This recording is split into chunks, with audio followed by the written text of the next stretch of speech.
Olá irmão, estamos de volta com o 8º vídeo sobre perguntas e respostas sobre a Umbanda. Espero que tenha gostado dos outros vídeos. Tentamos esclarecer algumas dúvidas. Se gostar, deixe seu like, ou melhor, seu joinha. Se inscreva no canal, compartilhe com os amigos. Nosso objetivo é trazer para vocês uma Umbanda linda e verdadeira. Não somos dono da verdade e nem temos essa pretensão. Somos amantes da religião Umbanda. Continuamos aprendendo e ensinando o que foi passado para nós. Deixe seu comentário. Nosso propósito no YouTube é debater e estudar a nossa Umbanda. Vamos compartilhar nossos conhecimentos. Bem irmãos, vamos para o 8º vídeo. Se inscreva no canal. Pergunta: e essas entidades têm mais luz que as outras, para trabalharem deste modo? Resposta: não, missão essa dada por Pai Oxalá. Além destas entidades não trabalharem sozinhas. Pergunta: existem outras linhas a não ser a Umbanda e a Quimbanda? Resposta: sim, de certo. Para nosso conhecimento informal, podemos citar as linhas de Candomblé, linha de Nação, Magia Negra, Angola, Queto, Nagô e outros que trabalham em linhas traçadas também. Entretanto, nem todas trabalham para o mal. Pergunta: essas linhas que trabalham para o bem com a Umbanda, são parecidas? Resposta: não, todas têm o seu modo e rituais bem diferentes da Umbanda. Pergunta: pode-se dar ou mesmo ofertar algum presente para uma entidade que pertence a outra linha, dentro de um terreiro de Umbanda? Resposta: se ele for traçado com a linha que você está presenteando, sim, mas geralmente as entidades traçadas que baixam nos terreiros de Umbanda não aceitarão nenhum tipo de presente, para não misturarem as linhas assim chamadas. Se você quiser presentear uma entidade de outra linha, que vá até essa linha. Se for médium, terá que pedir licença ao guia-chefe da casa, depois ao médium-chefe e por fim à diretoria da casa. Faça esse procedimento toda vez que quiser ir a outro centro. Pergunta: e aos espíritos da linha das almas, também são oferecidos presentes materiais? Resposta: não. Sempre que se tem necessidade do auxílio dos espíritos da linha das almas, estes ficarão muito satisfeitos em ajudar. Quanto aos presentes, por serem espíritos de muita humildade, não aceitam facilmente qualquer tipo de oferenda. Alegando que os médiuns, cavalos, a qual se manifestam, têm eles a obrigação de comprar todos os utensílios que precisam. Pergunta: e quais são estes utensílios? Resposta: estes utensílios geralmente são fumo para seu cachimbo, pemba branca, crucifixo para suas benzedeiras, seus búzios, águas tanto do mar quanto doces, velas e étique. Pergunta: se ganha alguma coisa em estar sempre presenteando as entidades da Umbanda? Resposta: meus queridos irmãos espiritualistas, temos que tomar muito cuidado com presentes dados dentro de um terreiro de Umbanda. Geralmente estes presentes são dados por filhos que não estão acostumados às rotinas do centro, são jovens e sem o conhecimento da verdadeira doutrina, pensam que trazendo presentes vão alcançar o merecimento mais rapidamente e assim resolver os seus males. Mas o que acontece não é deste modo. Na Umbanda não é dando que se recebe, só irá receber se assim nosso Pai e os demais guias desejarem e permitirem. Não existe barganha com o mundo espiritual. Pergunta: podemos pagar por uma graça obtida na Umbanda? Resposta: não, de modo nenhum, caridade não se paga. O terreiro que cobra por caridade não faz parte das fileiras do bem que regem a Umbanda. Não se pode cobrar de maneira alguma um dom que você recebeu de graça de Deus Todo-Poderoso. Umbanda é amor e caridade para com seu próximo, não um negócio capitalista. Pergunta: e quanto ao Cambono, ele não recebe dinheiro? Resposta: em certos trabalhos realizados na Umbanda, é cobrada a paga do Cambono, isso é feito para salvar o seu anjo de guarda. O valor deste pagamento é simbólico, não existe um valor estimado. Quando é usado cambono, ele levará para serem despachadas todas as mazelas e descarregos que foram trabalhadas no interior do terreiro para um determinado filho. No tempo da escravidão, essa prática era empregada para os escravos pudessem se ausentar à noite das senzalas, para poderem realizar a entrega das suas obrigações. Compravam os capatazes que os guardavam com fruta e aguardente que seus senhores lhe davam em dias comemorativos. Por esse motivo até hoje se usa a paga do cambono, para que ele possa levar os trabalhos. Pergunta: tudo que é trabalho, serviço, oferenda e despacho é pago cambono?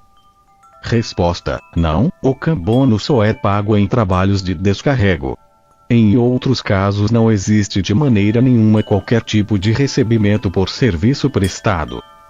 O controle de paga de cambono é feito por quem está fazendo ou administrando os trabalhos.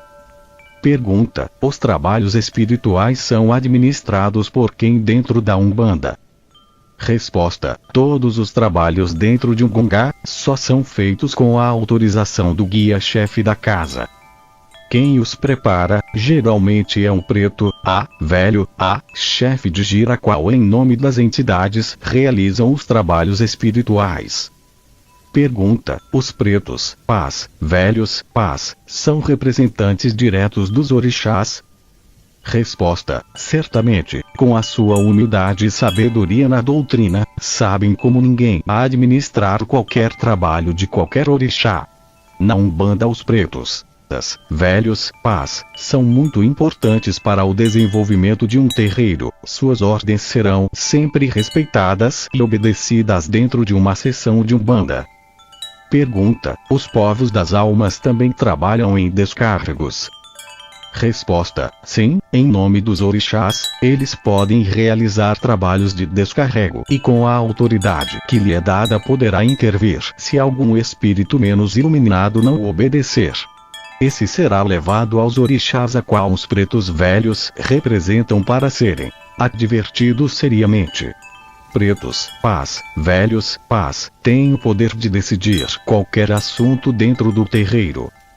Pergunta: quais os orixás que regem a Umbanda? Resposta: na Umbanda, o nosso orixá maior é Oxalá. Ele rege todas as ações e espíritos que trabalham no mundo espiritual. Através dos seus enviados, coordena as falanges que trabalham na Umbanda. Os orixás orundos da África chegaram ao Brasil quando era ainda colônia de Portugal. Quando começou o mercado de escravos no Brasil, o povo que chegava traziam em sua bagagem muita dor e desespero por serem arrancados de sua terra-mãe. Muitos morriam, outros fugiam na tentativa de retornar, o que era impossível pela longa distância a qual separava ele de suas tribos e familiares. Tinham também aqueles que recorriam às crenças e devoções aos seus deuses, orixás africanos. Os escravos se apegavam aos orixás para conter as suas mágoas, sofrimentos e para sua proteção. Só o corpo físico era escravo, a sua fé não os deixava sucumbir às maldades e perversidades que tinha que passar.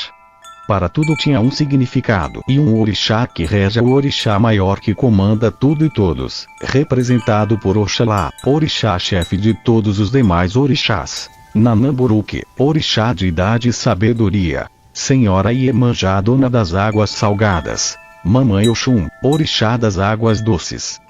Ogum, orixá guerreiro da virtude e do bem. Oxóssi, orixá das matas e flores. Xangô, orixá da justiça. Yansan, orixá guerreira e brava protetora. Obaluá e Omulu, orixás de saúde. Beijada, orixá de proteção às crianças. Todos esses orixás eram reverenciados por cultos africanos nas senzalas dos escravos. Pergunta: os orixás são santos? Quais são? Resposta: na nossa religião, os santos assim proclamados pela religião católica não existem.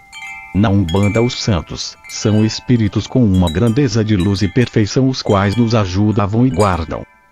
Quando a religião umbandista foi feita, os donos de escravos católicos veementes proibiam, até porque no tempo de Brasil colônia a religião católica tinha um poder muito grande sobre a coroa portuguesa e ninguém ousava desafiá-la, podendo ser julgado e condenado por heresia.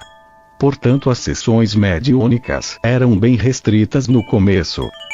Ao passar dos anos, os negros escravos começaram a perceber o quanto os seus senhores eram devotados às imagens a qual eram chamados santos, e começaram a relacionar os seus orixás como os santos católicos.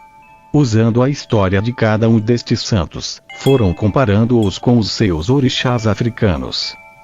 Então começaram a louvar em suas sessões os santos católicos, fazendo os seus senhores pensarem que não cultuavam os seus orixás, mas sim os santos católicos. Assim foi feito o sincretismo religioso na Umbanda, mas como o mundo espiritual é perfeito, em suas sessões espirituais, agora permitidas, pois os seus orixás eram também entendidos por seus senhores como santos católicos, começaram a se aproximar espíritos que pertenciam às linhas fluídicas dos próprios santos católicos. Oxalá, Jesus Cristo, espíritos de muita luz e ensinamentos espirituais. Nanamburuque, Santa Ana, espíritos com sabedorias, paciência e de grande luminosidade. Iemanjá, Nossa Senhora da Conceição, espíritos das águas salgadas, sempre ajudando nas limpezas e descarregos dos filhos. Oxum, Nossa Senhora Glória, espíritos das águas doces, sempre ajudando nas limpezas e descarregos dos filhos. Ogum, São Jorge, suas falanges guerreiras, combatem o mal e as demandas e são desfeitas. Oxóssi, São Sebastião, seus índios guerreiros, ajudavam a terem força para aguentarem os seus sacrifícios e desmancham demandas. S. Xangô, São Jerônimo, seus falangeiros da justiça divina sempre os ajudavam em suas pelejas. Yansan, Santa Bárbara, Senhora dos Ventos e Trovoadas, sua falange de amor e proteção. Proteção às virgens, Obaluá e Omolu, São Lázaro e São Roque, espíritos iluminados com a responsabilidade de curar os enfermos. Beijada, Cosme, Damião e Dom, espíritos destinados à falange das crianças, ajudando e cuidando das crianças encarnadas. Só que começava a surgir um novo parâmetro espiritual. Os espíritos agiam com rituais e doutrinas diferentes às que os cultos africanos de raiz costumavam fazer. Eram falanges que vibravam em torno da nova terra Brasil. Não eram mais escravos, nem índios e muito menos chefes brancos. Eram espíritos que se comoveram com os sofrimentos dos irmãos encarnados. Queriam ajudar e com isso ajudarem a si mesmos na cadeia evolutiva. Foram auxiliados